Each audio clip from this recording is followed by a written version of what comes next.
বাংলাদেশের রাজনীতিতে জাতীয় পার্টি সবসময় আলোচনায় থাকে, আর আলোচনায় থাকাটাই তারা পছন্দ করে। কিন্তু 5 আগস্টের পর জাতীয় পার্টি রাজনীতিতে অপ্রাসঙ্গিক হয়ে উঠেছে। এখন তাদের বাংলাদেশের রাজনীতিতে তেমন একটি গুরুত্বপূর্ণ অবস্থান নেই, বা তারা মূলত আসলে কোনো ধরনের ভ্যালু রাখে না। যার ফলপ্রসূতে জাতীয় পার্টিতে ভাঙ্গনের যে সুর আমরা আগে দেখেছিলাম, সেটি এখন অতিমাত্রায় বৃদ্ধি পেয়েছে। এই যে 5 আগস্টের পর জাতীয় পার্টির শীর্ষ নেতাদের আত্মগোপনে যাওয়া, পরবর্তীতে তারা আত্মগোপন থেকে বেরিয়ে আসা, তাদের রাজনৈতিক চর্চা করতে না পারা, কিংবা রাজনৈতিক যে সচরাচর যে চরিত্র সেটি তারা জনগণের সামনে উপস্থাপন করতে না পারার কারণে তাদের জনপ্রিয়তা তো কমেছেই, তাদের নিজেদের মধ্যেও এক ধরনের দূরত্ব সৃষ্টি হয়েছে। জাতীয় পার্টি ভাঙ্গনের সুর বারবার আমরা দেখেছি।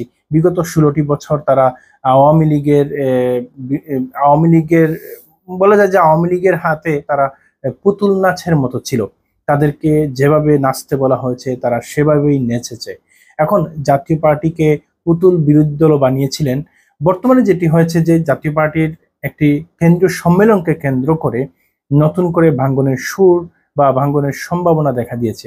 সেটি হচ্ছে 28 জুন চিন্মৈত্রী সম্মেলন কেন্দ্রে জাতীয় পার্টির কেন্দ্রীয় সম্মেলন হওয়ার কথা ছিল, কিন্তু সেটি স্থগিত করা হয়েছে। কিংবা জাতীয় পার্টির শীর্ষ নেতা যিনি জিএম কাদের, তিনি বলছেন যে এখন পর্যন্ত ওই চিন্মৈত্রী সম্মেলনের পক্ষ থেকে আমাদেরকে জানানো হয়েছে ওখানে অনুমতি পাচ্ছেন না, কিংবা ওখানে অনুষ্ঠান করা যাবে না, যার ফলে স্থগিত করা হয়েছে।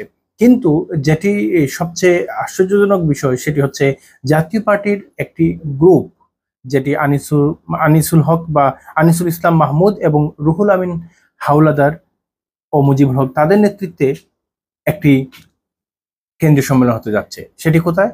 নিজস্ব কেন্দ্রীয় কার্যালয়ের সামনে।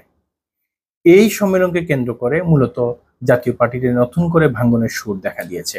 কেউ কেউ বলছেন জাতীয় পার্টি নতুনভাবে তারা উজ্জীবিত হওয়ার চেষ্টা করছেন, আর সেটি আনিসুল ইসলাম মাহবুব, যিনি সাবেক মন্ত্রী ছিলেন আওয়ামী লীগের সময়ে, তিনি দাপটের সহকারে রাজনীতি করেছেন, সেই ব্যক্তি এখন নতুন করে জাতীয় পার্টির হাল ধরার চেষ্টা করছেন।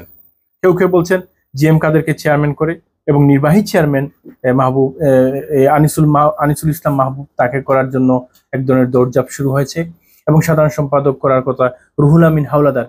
এসব প্রশ্নে মূলত ভাঙ্গনের সুর। এই ভাঙ্গনটি যদি 28 জুন মেইন কমিটির বাইরে গিয়ে কেন্দ্রীয় কার্যালয়ের সামনে এই যারা নেতারা আছেন তারা যদি একটি কেন্দ্রীয় সম্মেলন করে ফেলেন আর সেখান থেকে নতুন কমিটি ঘোষণা করে ফেলেন, তখন জিএম কাদেরের কি হবে? জিএম কাদেরকে যদি চেয়ারম্যান ঘোষণা করা হয়, তিনি কি সেটা মেনে নেবেন, নাকি তিনি বিদ্রোহ করে তিনি সেই কমিটিকে প্রত্যাখ্যান করবেন? সেটি দেখার বিষয়।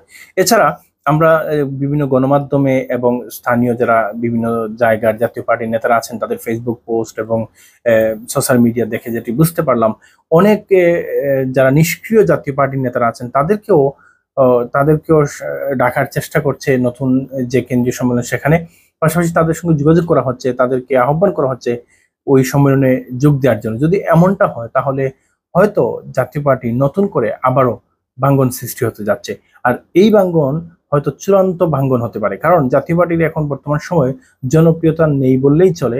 কিছু সংখ্যক জনপ্রিয়তা, কিছু সংখ্যক ভোটার কিংবা কিছু সংখ্যক মানুষ এখনো জাতীয় পার্টিকে পছন্দ করেন, সেটি হচ্ছে রংপুর বিভাগের কিছু সংখ্যক জায়গায়, কিন্তু সেটিও এখন কমে আসছে। 5 আগস্টের প্রেক্ষাপট পরিবর্তন হওয়ার পর জাতীয় পার্টি তারাও অপ্রাসঙ্গিক হয়ে উঠেছে। এই অপ্রাসঙ্গিকতার মধ্য দিয়ে নতুন করে ভাঙ্গনের বলা যায় যে জাতীয় পার্টি অনেকটা নিষ্ক্রিয় হয়ে যেতে পারে, বা আগামী জাতীয় সংসদ নির্বাচনে জাতীয় পার্টির কোনো প্রকার বা কোনো রকম আসন পাওয়ার সম্ভাবনাও এখন বাংলাদেশে যারা রাজনৈতিক বিশ্লেষক আছেন তারা নেই বলে মনে করছেন। যাই হোক, দেখা যাক কি হয় আগামী জাতীয় সংসদ নির্বাচন, এবং এই যে বিশেষ করে আগামী 28 জুন তাদের কেন্দ্রীয় সম্মেলন, যেটি মূল কমিটির বাইরে গিয়ে বিদ্রোহী কমিটি বলা যায় তারা করতে যাচ্ছে, সেটি যদি সফল হয় হয়তো জাতীয় পার্টি এখানেই ভেঙে যাবে। আল্লাহ হাফেজ।